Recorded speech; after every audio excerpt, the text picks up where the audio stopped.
ॐ पार्थाय प्रतिबोधितां भगवता नारायणेन स्वयं व्यासेन ग्रथितां पुराणमुनिना मध्ये महाभारतम्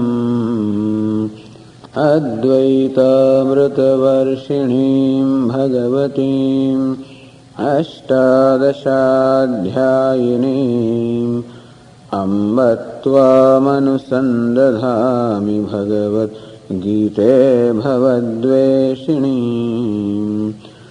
यं ब्रह्मा वरुणेन्द्ररुद्रमरुतः स्तुन्वन्ति दिव्यैस्तवैः वेदैः साङ्गपदक्रमोपनिषदैः गायन्ति यं सामगाः ध्यानावस्थिततद्गतेन मनसा पश्यन्ति यं योगिनः यस्यान्तन्न विदुःसुरासुरगणाः देवाय तस्मै नमः. We saw in the discussion so far that Lord has emphasized in so many verses the need for indriya sanyamaha, a control or a mastery over one's mind, and even before that a mastery over one's sense organs. Because the sense organs are not under control, they are not disciplined, then the mind also becomes indisciplined, and ultimately that mind robs away one from the very wisdom that one has acquired. Therefore, tasmad yasya mahabaho nigrihitani sarvashah indriyani indriyasebhyah tasya prajna pratishtita. So one of the natural traits or characteristics of a wise man is that he has withdrawn all his sense organs from the sense objects, meaning he has that mastery over the sense organs that at will he can withdraw his sense organs from their preoccupation or their activities in the sense objects. Like a tortoise can withdraw his limbs at will. This is effortless for a sthita prajna, for a wise man. Reason is very simple. Why would the mind want to wander into the sense objects? Why would the sense organs also want to indulge into sense pleasures? Why? Seeking happiness. But one who has discovered happiness from within oneself, Atmaneva Atmana Tushtaha. When that very fountain of happiness has been discovered as a very self, then where is the need for the mind to run away someplace seeking happiness? Or where is the need for the sense organs to be restless or agitated? So naturally, it is the discovery of the self, which is the nature of happiness, that has made the mind completely abiding. However, even to gain that knowledge, we require an abiding mind. However, for a mumukshu, meaning for a seeker of knowledge, this becomes a value, a disciplined life, an introvert life, life wherein reality is not given to the sensuous pleasures or the pleasures from the sense or objects. Because if we continue to give reality, there is no way that we will ever discover the happiness of the self. As long as the mind looks outwardly, seeking pleasure and security, so long, how is it going to discover it as within itself? So that becomes a value, and then ultimately it becomes something that is effortless or natural.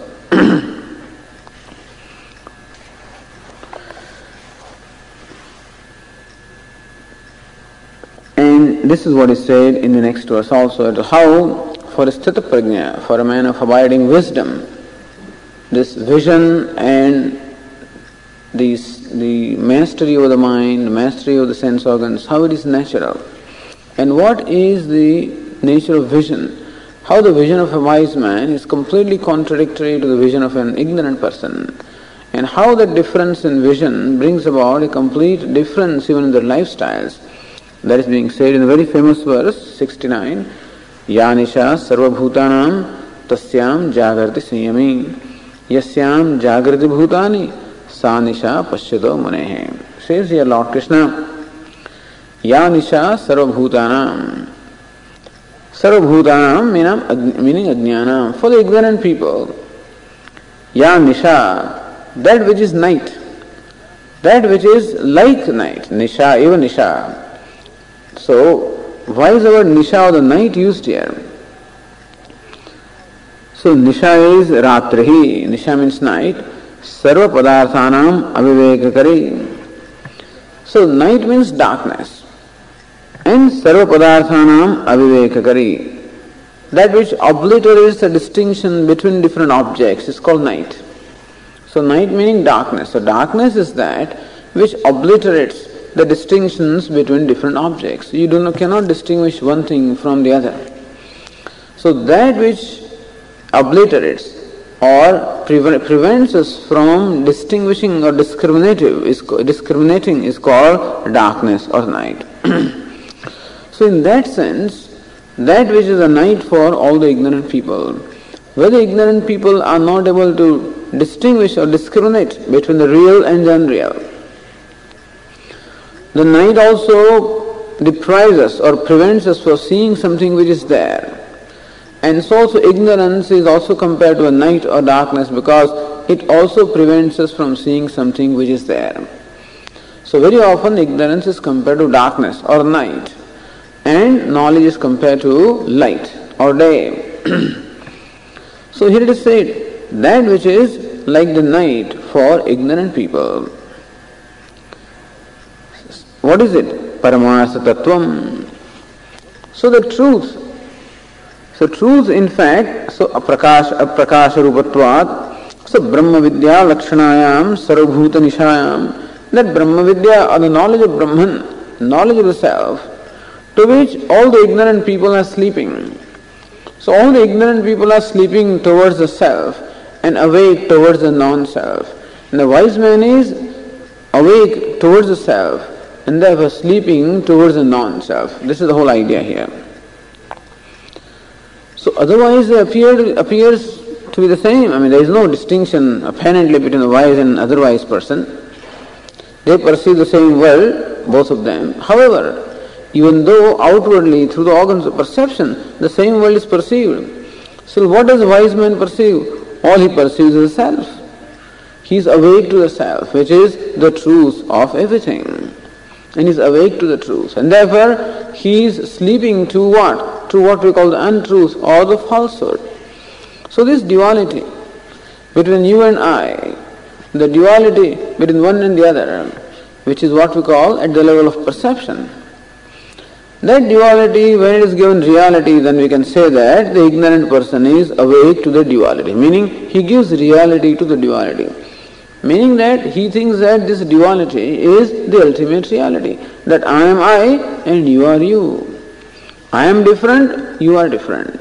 I am a perceiver, a knower, a subject. You are the perceived, the known, the object. The subject-object duality is something that is taken to be real by an ignorant person, and therefore the non-dual, which is the truth of the duality, to that truth he remains sleeping, meaning he is blind to the truth. Whereas the wise man, in spite of perceiving the duality, is very much aware of the non-dual, and therefore knows that everything is nothing but the self. So he sees only self, himself everywhere. He sees the whole creation nothing but a reflection of himself. Therefore he doesn't have any separation at all or any division anywhere.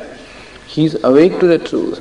And therefore now he is no more awake to that falsehood. So giving reality to duality is false perception. I mean, false perception of the mind. There is one perception by the eyes and there is one perception by the mind. Eyes will perceive the duality. What does the mind perceive? Mind of a wise man perceives the non-dual. Like our looking at a reflection in the mirror. The eyes tell us that there is someone there in that mirror. But what does the mind see? Mind sees that as a reflection of one's own self. So even though there is perception of duality, there is a vision of non-duality. So there is one perception and there is one vision. So for the ignorant people, what is perception is a vision also. So they perceive the duality and they give reality also to the duality. Whereas for the wise man, there is perception of duality, but the vision of the non-dual. This is the difference. And therefore, the ignorant is awake to the duality, but the wise is awake to the non-dual. That's why it said, Ya Nisha Sarvabhutanam. So that which is the darkness or the night for all the ignorant people. And the illustration is given here. The illustration of Kaka and Uluka. Kaka means a crow and Uluka means an owl. So it is our experience also that which is day for the crow is the night for the owl, and that which is night for the crow is the day for the owl. Because owl cannot see anything during the day. For the whole world it is day. It says, Yatha naktancharanam ahare vasad anyesham nisha bhavati. So that which is day for everyone else, for that day, for an owl becomes night. It's so it is said, because owls' eyes being, pupils being what they are, they get so overwhelmed by the night and by the light that an owl cannot see anything during the day. So that which for the seeing people is the day is actually a night for the owl. Even though the sun is shining and blazing, for the owl it is only darkness because he cannot see that. Whereas at night, owl can see, whereas the crow and other birds cannot see. So that which is night for the owl is day for the crow, and that which is day for the owl is night for the crow. So how one thing alone, even we feel that how can it be that which is the nature of light, how can it be night for someone? When the sun is shining, how can it be night for someone? Even sun is shining and still it is night for the owl. And so also the truth is shining. It is self-effulgent, and that alone is shining as a self, as I and you, and is everything. For the one who sees the truth, that alone is. But then, for the one who is ignorant to the truth, for that one, even though the truth is self-shining, he is not perceived by the ignorant person. Yatha naktancharanam ahare vasad anyesham nisha bhavati tadvat naktancharastaaniyanam ajñāninām sarvabhūtānām nishāyava nisha paramasaratva agocharatvat. And so since the ignorant people do not perceive that paramasaratvam, perceive the ultimate truth, therefore that very ultimate truth which is self-shining becomes night, meaning that blind to the truth. And to that truth to which all the ignorant people are blind, tasyam paramasa tattva lakshanayam ajnana nidrayaha prabuddha jagarti. And the wise man who is prabuddha, who is awake from the night of ignorance. So as I said, ignorance is compared to night. So anadi maya suptaha. It is said in another text that an ignorant person is suptaha. He is sleeping anadi maya, in the maya which is beginningless. So this ignorance is beginningless, and ignorant person is sleeping in this night of ignorance. And is woken up. Anadi maya suptaha yada jiva prabuddhyate.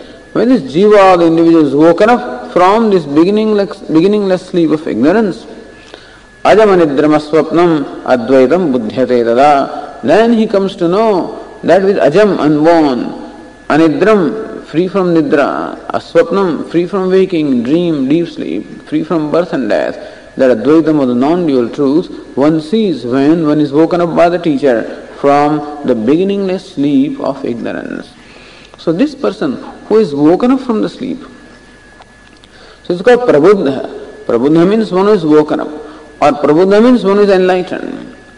So one who is woken up from the sleep of ignorance, jagarti, he is awake to this day of the nature of the Paramartha Tattva, the ultimate reality. Sanyami. The wise man is described here as Sanyami, the one who is self-controlled. Jitendriya, yogi. So one who has a mastery over his sense organs in the mind, a person who is totally a master of oneself is called a yogi. So automatically a wise man is a yogi. Because as we said, it is ignorance that really creates the disturbance in the mind. Ignorance alone is the products of ignorance, like likes and dislikes, like pride and ignorance, all of these in fact create agitations in the mind. When ignorance goes away, the agitations also go away. and therefore mind naturally abides. Sense organs also naturally become abiding, and therefore a wise man is automatically also a yogi. So this wise man or yogi is awake to that Paramartha Tattvam, that ultimate reality to which the ignorant people are asleep. However, what we call ignorant people, they are awake to something to which the wise man is sleeping. Yasyam jagrati bhutani, that in which these beings, ignorant people, are all awake. And which is that? Grahya grahaka bheda lakshanayam avidyanidrayam prasuptani bhutani jagrati uchyate. Even though the ignorant persons are sleeping, still they are said to be awake. Is it possible that someone is sleeping and still awake? We find the fellow is sleeping and still he is awake. Can one be simultaneously sleeping and still awake? Yes. He can be sleeping to this world, but awake to his private world of dream.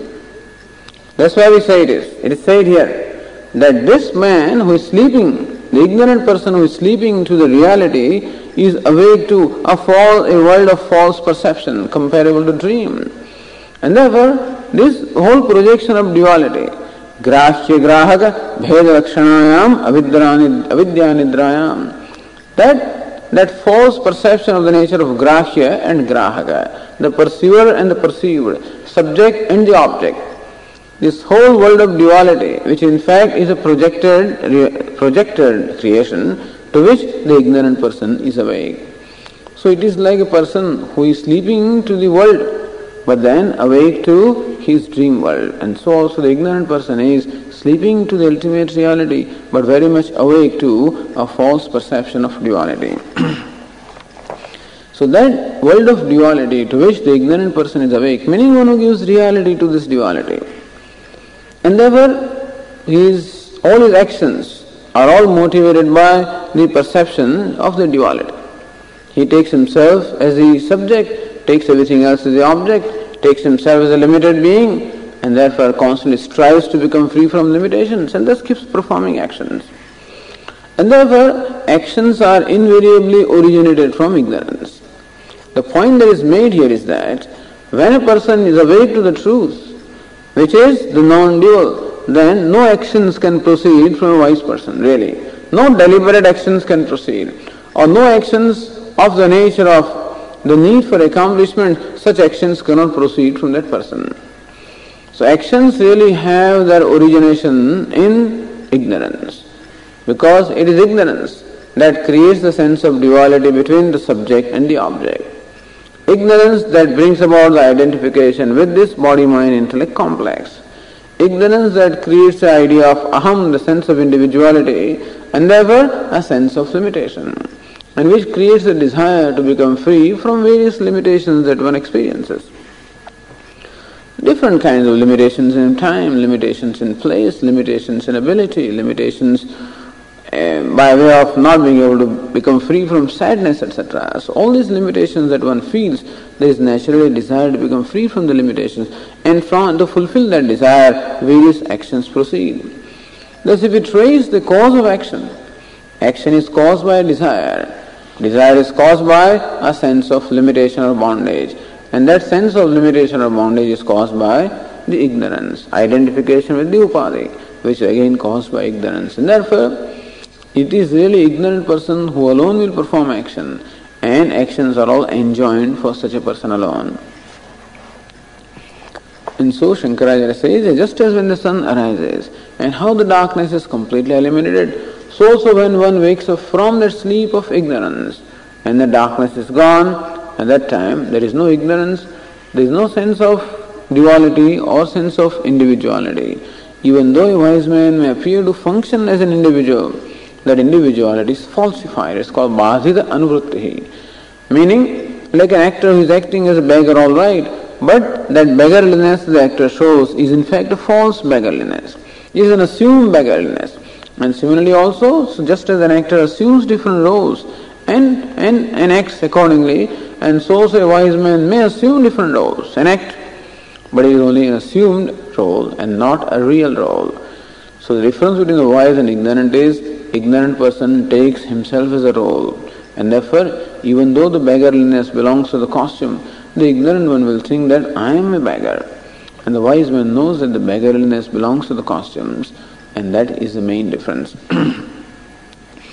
And thus, as long as one takes that sense of limitation as real, so long one cannot but act because one cannot accept that sense of limitation, and therefore prompted by a strong desire to become free from the limitation, one will perform action. And for such person alone the actions are enjoined. And how about the wise man who is free from this ignorance? For him is what we call sannyasa or renunciation, meaning there cannot be any obligatory duties at all for the wise man. The duties are only for an ignorant person. There are no duties or obligations for a wise person, because the obligations are when there is a difference, when there is a duality of one who is obliged and that which is obliging. But when that duality is vanished in the wake of knowledge, there is no sense of obligation. Therefore, there are no enjoined or obligatory duties for the wise man. Therefore, he is a sannyasi or a renunciate in the primary sense. Jnana-nisthayameva tasya adhikaraha. This wise man is qualified or is fit only for jnana-nishtha, meaning abidance in the knowledge. And there is no obligation on his part to perform any actions. And this is how the renunciation is sanctioned by the scriptures in India. That when one has this knowledge, one becomes a renunciate, because there is no need to perform any obligatory duties. And even one who wants to pursue this knowledge also is allowed to become a renunciate. So there are two kinds of renunciates. One is a renunciate in the primary sense. It's called Vidvat Sannyasi, who has the wisdom and therefore one who is free from the sense of doership. And therefore that's the renunciation in the primary sense. Another is the renunciate in the secondary sense. One who is seeking this knowledge or seeking to gain an abidance in this knowledge, he also renounces the duties so that he can pay a total attention to the pursuit of knowledge. He is called a Vividisha Sannyasi, meaning a renunciate for the sake of pursuit of knowledge. Okay, so thus, yasyam jagrati bhutani sanisha pashyato munehe. That is the reason why even the first verse of Dakshinamurti says a similar thing. Vishwam darpana dushyaman nagari tulyam nijantaragatam pashyannatmani maya bahirivod bhutam yatha nidraya. Says that Shankaracharya, just as a man in nidra or in the sleep sees a whole world, so one sees a whole dream world which is a projected world. And where is the dream world? The dream world is within oneself. The dream world is not really outside of myself. For the simple reason that when I wake up, that whole world also resolves along with me. If the dream world that I perceive is where outside of me, then I may wake up and the world may remain. However, that is not the case. When I wake up, the whole dream world also resolves in me. That shows that even when I am perceiving the dream, that whole world is within me. But in the dream, how do I perceive that world? As though it is without me. In the dream, I experience the duality of the seeker and the sought, or the knower and the known, or the subject and the object. As long as I am in the dream, I think that duality is real. It's only when I wake up. Yes, sakshat kurute prabodha samaye svatmanamevadvayam. When one wakes up from the dream, then one realizes that the whole world really was, the whole dream world was not apart from me. I alone was. And thus that all the duality in the dream was in fact nothing but it sprang from the non-dual I. This is what one realizes when one wakes up from the dream. And similarly also, what we call the waking world also. Is darpana dushyamana nagari tulyam. It's like a city seen in the mirror, where it is not. A mirror doesn't have anything at all and still it looks like there is a city there. So something appears where it is in fact not. And similarly also there appears this whole creation which doesn't have a reality, like the dream, and which is within the self. But then I think that the world is outside me because on account of identification with this embodiment or body, I think that I am confined merely to this body and everything outside the body is outside myself. In fact, the I is free from any limitation. And therefore, the whole universe is in I. But I think that the world is outside of I. So it is this ignorance alone that causes the duality between grahya and grahaka, between the object and the subject. And as long as this duality is real, so long one will perform actions. Because the sense of isolation or limitation also is real, and that cannot be accepted. And therefore one has to strive to become free from that. And therefore the actions will naturally proceed from the ignorant person. When one wakes up from this and realizes that all this dual world is in fact nothing but I and within I, and that is how he is called an enlightened person or one who is awakened from the sleep. Therefore it is said, Tasyam Jagrati Bhutani Sa Nisha Pashyato Munehe. This Pashyato Munehe, this Muni meaning this contemplative one, this wise person, Pashyataha, who is seeing, who sees the ultimate, the truth, he is sleeping to this false creation of duality and is awake to the non-dual, whereas the ignorant people are sleeping to the reality and awake to the false world of duality. So this one shows what is natural for a wise man is something to be achieved for a seeker of knowledge.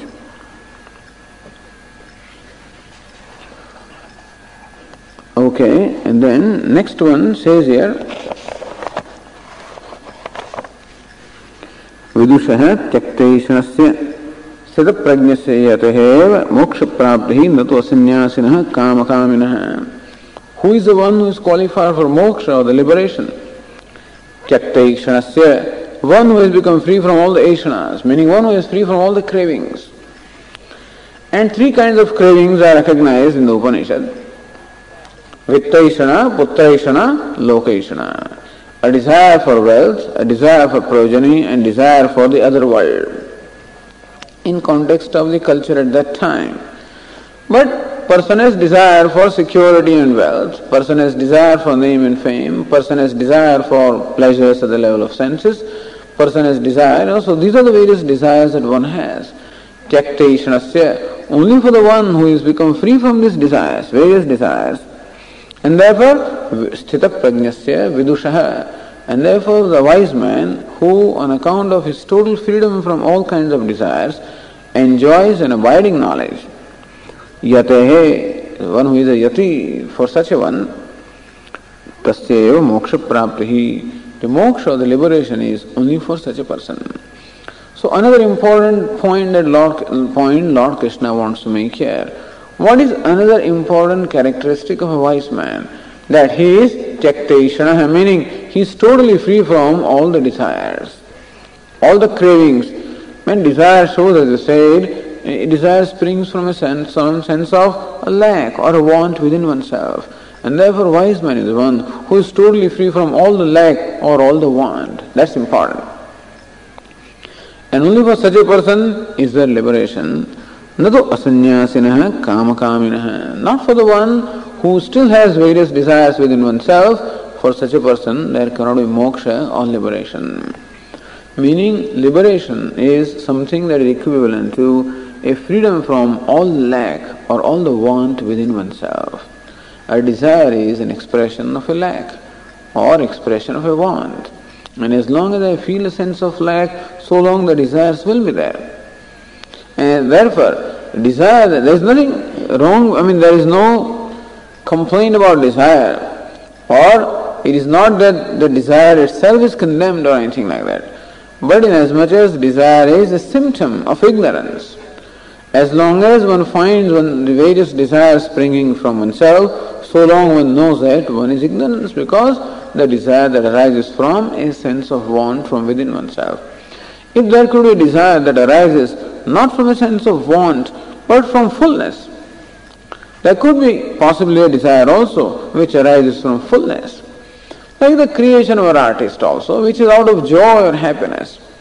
So it is not that every action is necessarily performed for the sake of happiness. Actions can be performed out of happiness also. When a person is very happy, feeling completely full, then also one can act. That action is not something which is out of lack or which is meant for fulfilling some desire. It is out of joy.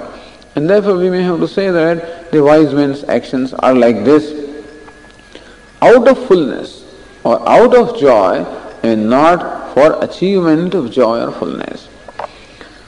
So as long as one has the desires, meaning one has that sense of lack or want, so long there cannot be moksha or liberation. So this is a point that is being made in the next verse, the 70th verse, which says, Apuryamanam achala pratishtham samudramapah pravishanti yadvat tadvat kamayam pravishanti sarve sashantimapnau tina kamakami. Apuryamanam achala pratishtham samudram. A very beautiful illustration is given. Earlier, the illustration of kaka and uluka, crow and owl, was given to illustrate the difference between the visions of an ignorant person and a wise person. Here again, the wise person is compared to an ocean. Apuryamanam madbihi, that ocean which is completely filled from all sides by water. Achala pratishtham. Achala pratishtham means the ocean that enjoys an immovable tranquility. Pratishtha here is tranquility. That ocean that enjoys a complete abidance in itself. Ocean that enjoys a total fullness about itself. And so its pratishtha, its abidance or its tranquility is achala, immovable.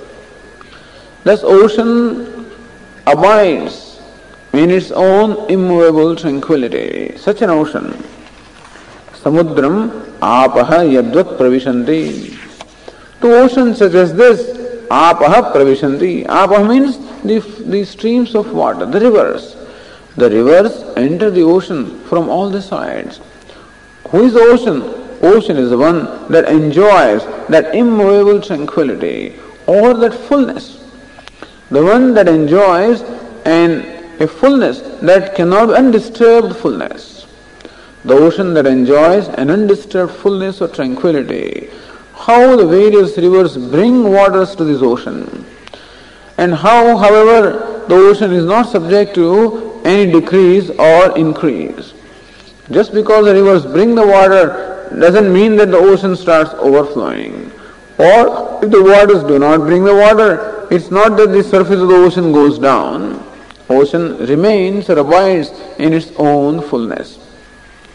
The idea is that ocean is not dependent upon its fullness, for dependent upon the rivers for its fullness. For the very simple reason that where does even the water of the rivers come from? The rivers also gain their water only from the ocean. And therefore, in fact, rivers are nothing, rivers themselves are supplied water by the ocean. Ocean itself is full by nature, does not depend upon anything else other than itself for its fullness. If the rivers bring the water, well and good. Rivers do not bring the water, then also well and good. This is how the ocean is. And wise man is compared to an ocean like this. Ocean is full and complete on account of itself. And therefore its fullness is immovable or undisturbed. Tadvat, in the same manner also, so that sarva samudram apaha pravishanti svatmastam avikriyameva santam, an ocean that abides in itself, which is free from any modifications, free from any growth or decay. Tadvat kamaha yam pravishanti. Similarly also, in the heart of the wise man, this kamaha, the various desires enter, all various pleasures enter. So perhaps the prarabdha is the destiny. Destiny brings to the wise man also various pleasures or various objects of desire from all directions. And that also would happen. That when the wisdom comes, when one does not want anything, it is said that as long as you want things, the things run away from you. When you don't want them, they automatically come to you. That seems to be the way of things. And so this wise man who doesn't want anything, it seems that the things come to him from all directions. However, what happens to him? Does he swell up because the things come to him swell with joy? Or if things don't come to him, does he get depressed? No. Just as the ocean enjoys or abides in the fullness which is effortless or natural or independent, so also a wise man abides in the fullness which is inherent or natural to him. His fullness or happiness does not depend upon any external objects or pleasures. Pleasures may come and they just as all the rivers come and all of them they get included in the ocean. They lose their distinctions, get included in the ocean. And so also the various pleasures or the objects may come, they just get included. Because the happiness that a wise man enjoys is without any limitation at all.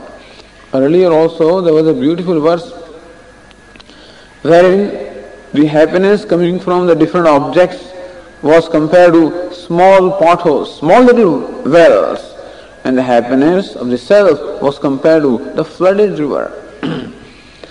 So in India, in summer the river beds get dry. At that time people dig little wells in there and they draw water and they use that water for drinking, for bathing and so on and so forth. But in monsoon, when the river gets completely flooded, all those hundreds of wells that were dug in the river bed, how all those wells are more than included in the flood. And so also the wise man's heart is completely flooded with the joy of the knowledge. And therefore, whatever little pleasures that little objects may have to give, all of them are more than included in the joy that the wise man experiences. So also it is said, Tadvat kamaha ichha visheshaha, variety of desires, yam samudramivāpaha avikurvantah pravishanti. They all enter the wise man avikurvantah, without creating any vikara, without perturbing him, disturbing him, without creating any reaction from him. Sarve atmani eva praliyante. All those desires or little pleasures, all of them merge into the self, just as the rivers merge into the ocean without creating any disturbance in the ocean. Na svatmavasham kurvanti. Those pleasures, all those various objects, do not create an impact upon the wise man.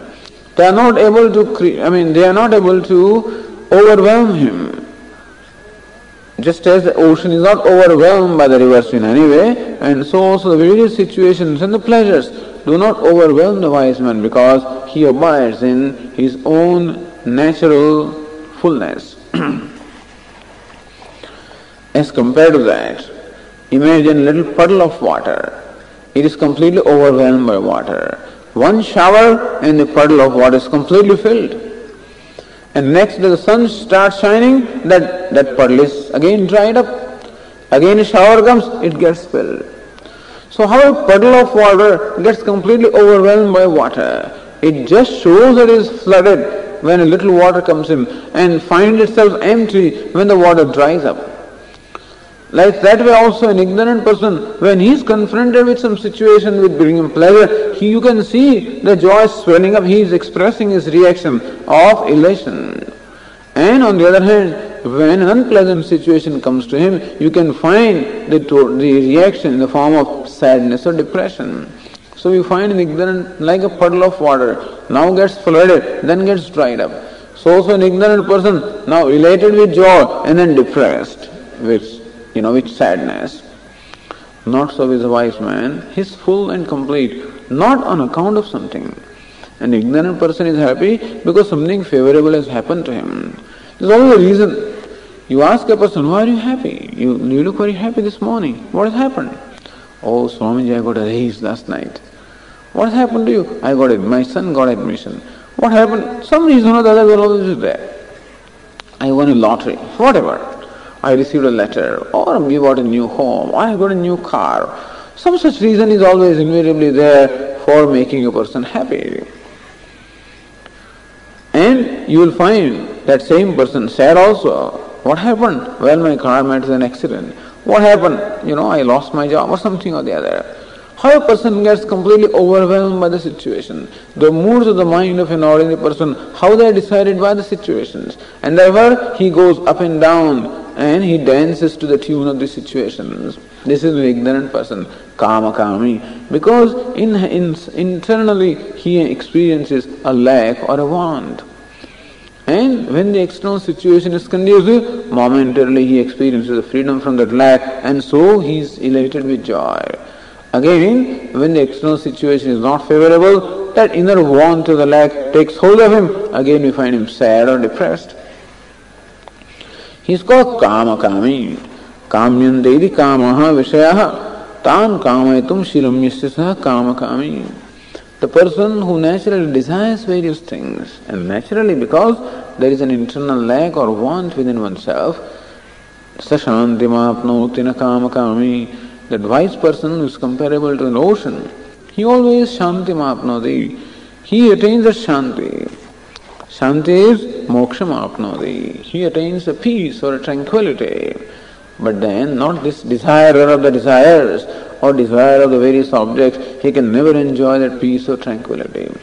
How can the mind be peaceful? When the mind is elated, then also it is not peaceful. And the mind is depressed, then also it is not peaceful. It goes like seesaw. And therefore, the mind of an ignorant person can rarely be peaceful. The wise man enjoys that peace.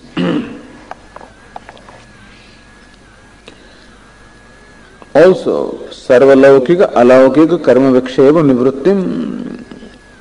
Because his mind is not disturbed by different desires. Mind is not disturbed because when I have to plan things, when I have to execute things, of course my mind is planning and then it gets distracted. See, this person is utterly accomplished because whatever has to be accomplished is accomplished, and therefore mind remains completely unperturbed. It is not bothered by that, it is not disturbed by the desires, not disturbed by this prospect of success and failure, or this world or the other world. Nothing at all is of any concern to him because he abides in the fullness which is his own nature. So here, Sashantimapnoti Nakamakami. It is wise man such as this who is compared to an ocean, who is full by nature, whose fullness is natural, independent of any situations. Sashantimapnoti. He alone can attain that moksha or the liberation, Nakamakami, not the ignorant person who is always desiring various desires. And that being the case, Yasmadevam Tasma Vihaya Kaman Yasarvan Pumams Charata Nispruha Nirmamo Nirhankara Sashantimadi Gacchati. So what is said about the wise man who was compared to an ocean? The same person is described in the verse 71. Yaha Vihaya Kaman, giving up all the kama, meaning giving up all the desires. Pumams Charati. Very beautiful. Yaha Puman, this person or this man, Kaman Vihaya, having given up all the desires, Charati Nispruha. Nispruha. One who doesn't have any spruha at all. One who doesn't have any concern whether his life even continues or not. Sharira jivana matrevi nirgata spruha yasya nispruha. He has become so totally free from any desire or any concern that he is not even concerned whether his body will continue or not. Meaning whether he is sufficient for the sustenance of the body or not, even that also does not concern him. And charati pariyatati, he wanders. So here in this verse, the wise man is described as one who is wandering, who is going about. Wandering is a person who doesn't have any aim at all. When you are there is a journey, then there is definitely a goal. But when a person is wandering, there is a book called The Wandering in the Himalayas by a great sage. He wanders, meaning he doesn't have to reach any place. This is a goal to be reached. And therefore that wandering itself is, everything is, wherever you are at the destination. And therefore you are happy. So this person is wandering, meaning he is at home everywhere. When I am seeking to reach a destination, then I will be at home when I reach the destination. Until then I am not. But how is this person? Atati, pariyatati or charati. He just goes about, wanders about, meaning he is at home everywhere. That also shows that he is not attached to any particular place or whatever. He doesn't call any given place as his place, or nor does he want to reach a particular place. the person who finds himself at home everywhere. And therefore, he is unattached to anything. Unattached not in the sense of being indifferent, unattached in the sense of being not dependent upon something, being at home anywhere.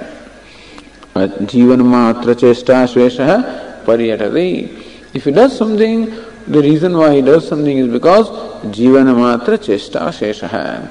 He does do something, like begging food, like bhiksha. And a few things we find him doing for the sustenance of the body. That he does.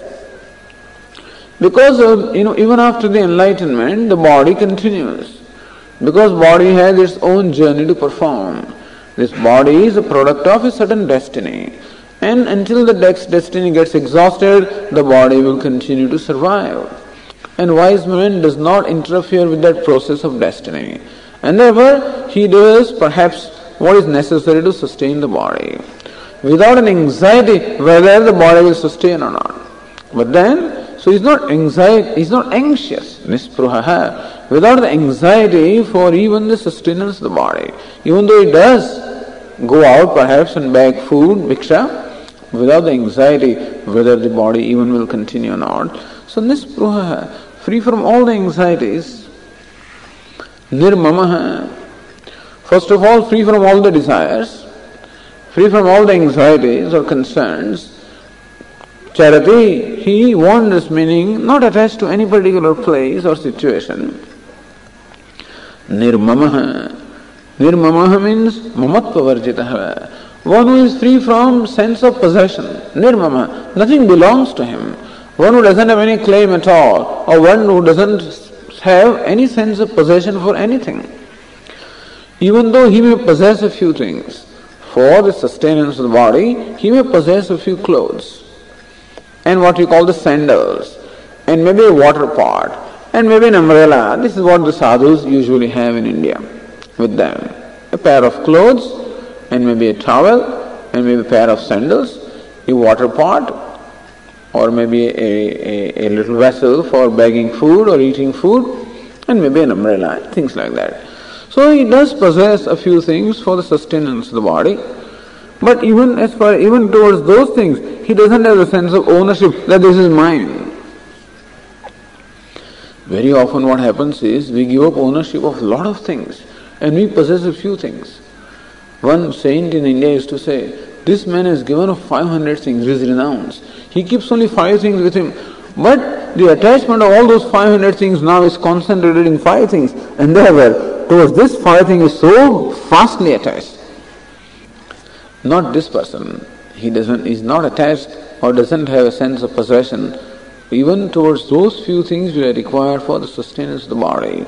So he is not bothered about them, to protect or what will happen to them, Meaning one who has totally surrendered oneself at the altar of destiny, and therefore he totally depends upon the destiny to bring the things as they come.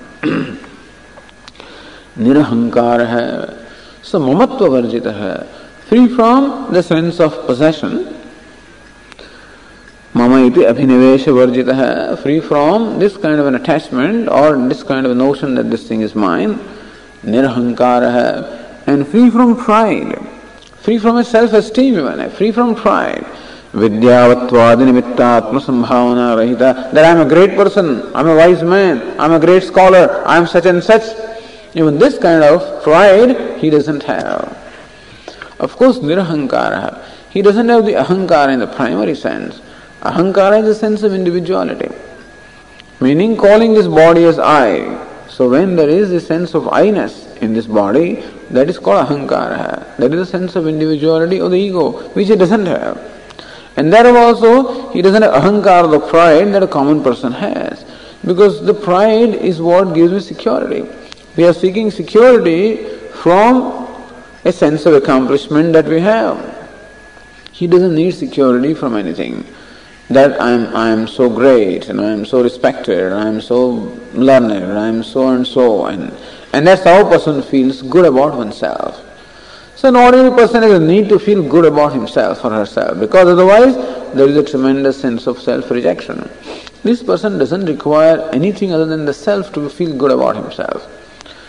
At the level of body, mind or intellect, any accomplishment doesn't make him more secure than what he is. His security is derived from his very self, and therefore nirahankara, free from pride or unnecessary self-esteem. Sashantim adhigacchati. So evam bhutah sthita prajnah brahmavid shantim adhigacchati. He attains shanti or peace. Sarva samsara dukkho paramattva lakshanam nirvanakhyam adhigacchati prapnodi. A cessation of all suffering. Sarva samsara dukkha, all the pain and the suffering of what is called samsara. So this wise man is totally free from all the pain and suffering of samsara. There is a total cessation of all the suffering, all the conflicts, in all the hurt or guilt, all conflicts, all of them is totally free from. An ignorant person cannot be. There is a constant guilt in me. How come I did not do something that I should have done? How come I failed to do something good? Or how come I did something which I should not have done? So there is guilt because of commission and omission. Omission of something which I should have done creates a guilt in me. Commission of something that I should not have done creates a guilt in me. So for an ignorant person who has a sense of individuality or sense of doership, the guilt is going to be there. That is what disturbs the peace of my mind. And also, when I consider myself as an enjoyer or an experiencer, the sense of hurt is going to be. Because I am an individual, and when my pride is hurt, when my honor, is not respected, then I feel hurt. So ignorant person constantly suffers from the sense of hurt and guilt. Constantly suffers from the various complexes, from the various conflicts, from the various desires, and from the ideas of success and failure and whatever it is. A wise man is completely free from that. No hurt, no guilt, no sense of success, no failure. And that is how he enjoys what we call a complete tranquility of the mind. Tranquility doesn't mean freedom from thoughts.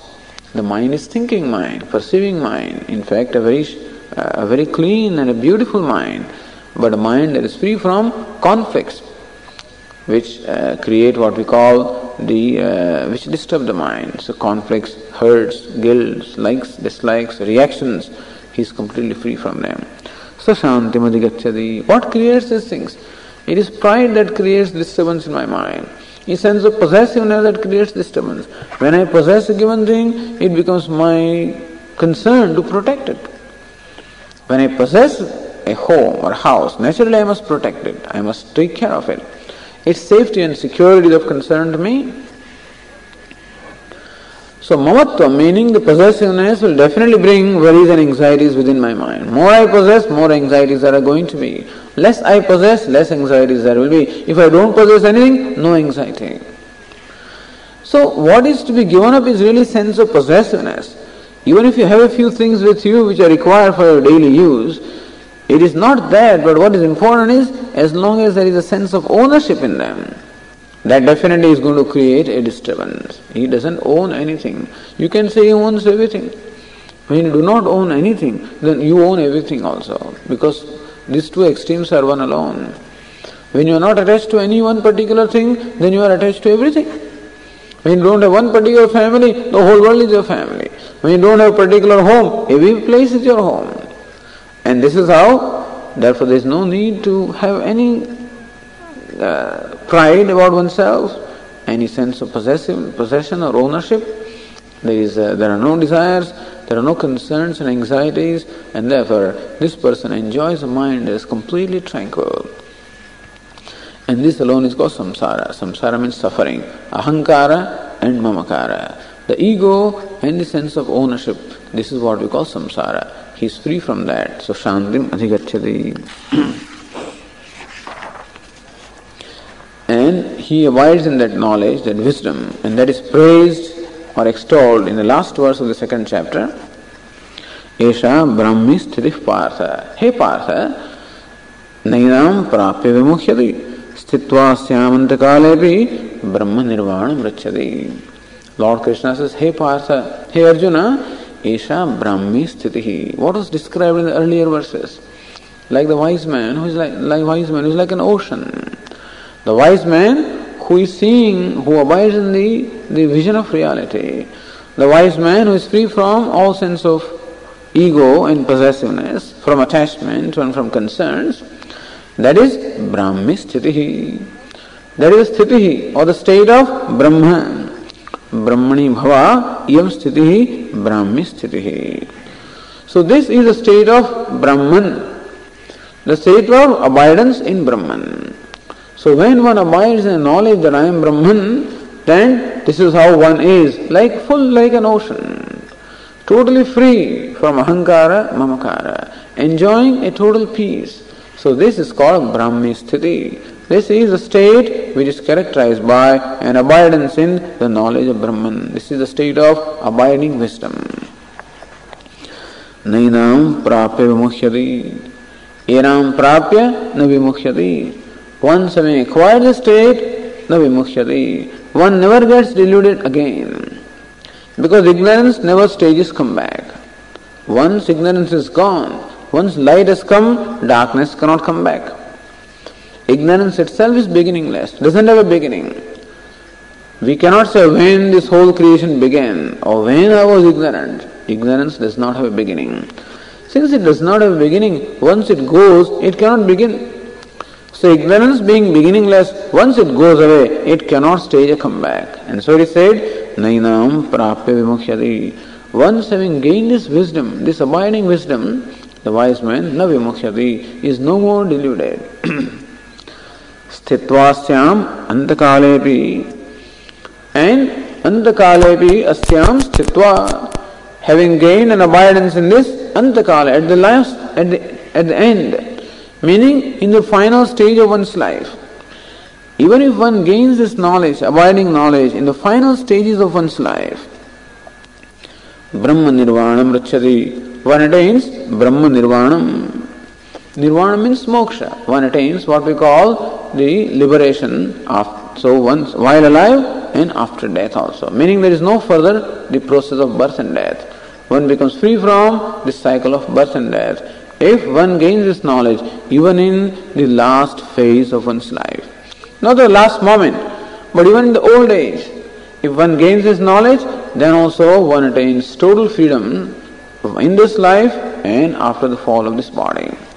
So Jivan Mukti and what is called Videha Mukti. Being free even while alive, Videha Mukti, and therefore free even after the death of this body. Na vimukhyati, there is no further return to the cycle of birth and death.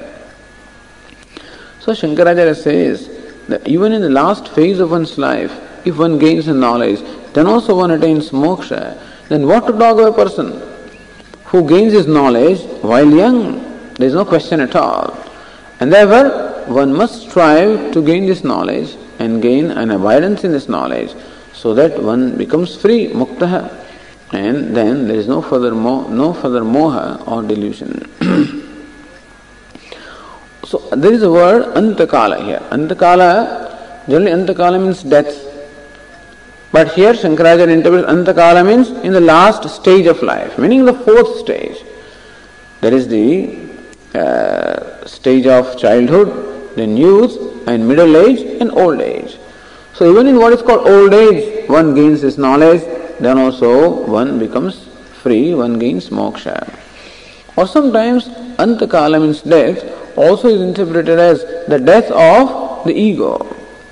So real death that one is seeking is, or the freedom from the birth and death that one is seeking is the freedom from this ego.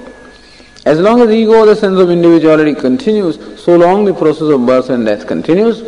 So antakale sthitva, when the ego dies in the wake of the knowledge, Brahma Nirvanam Rachyati, right then one becomes free. So the bondage is bondage in the ego, and when the ego goes in the wake of the knowledge, at right then one becomes free. And having become free, na vimukhyati, one doesn't get deluded any further because ignorance doesn't stage a comeback.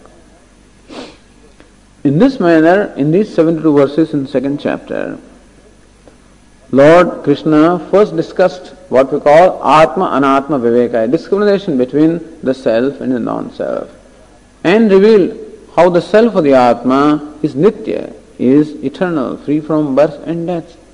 free from change, free from modification, and therefore not subject to any attacks, free from even the notions of kartrutva and bhoktrutva, doership and enjoyership.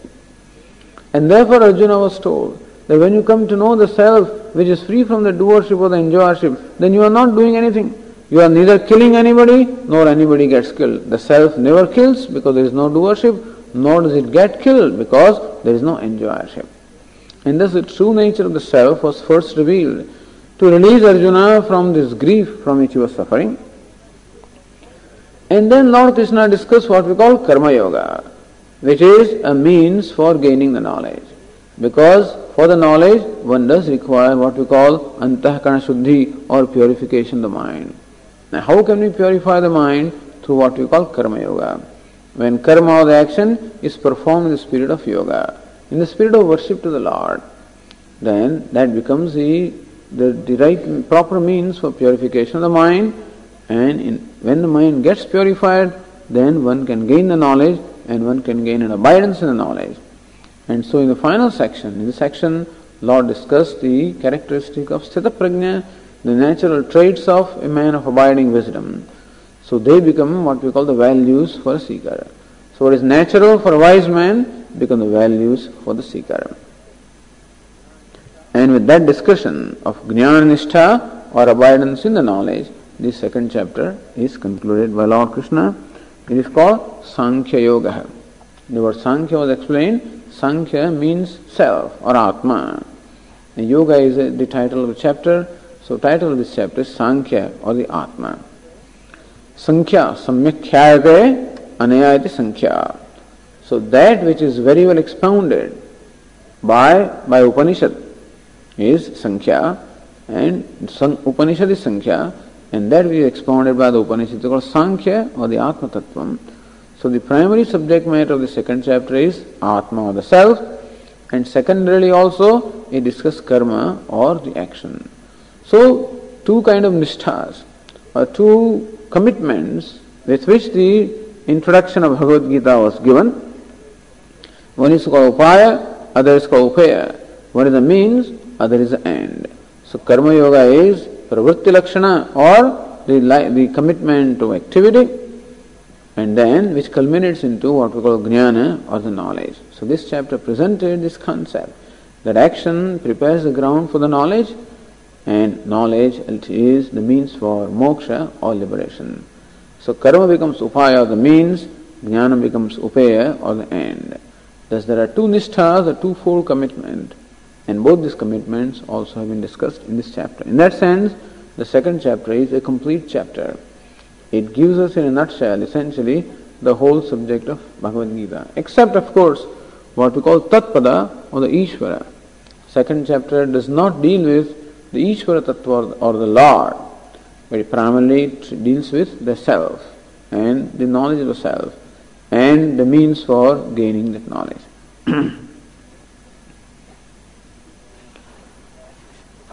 इति श्रीमद् भगवद गीतासु उपनिषत्सु ब्रह्म विद्यायाम योग शास्त्रे श्री कृष्ण अर्जुन संवादे सांख्य योगो नाम द्वितीयोऽध्यायः. This dialogue, in dialogue between Lord Krishna and Arjuna. This is the second chapter which is entitled Sankhya Yoga.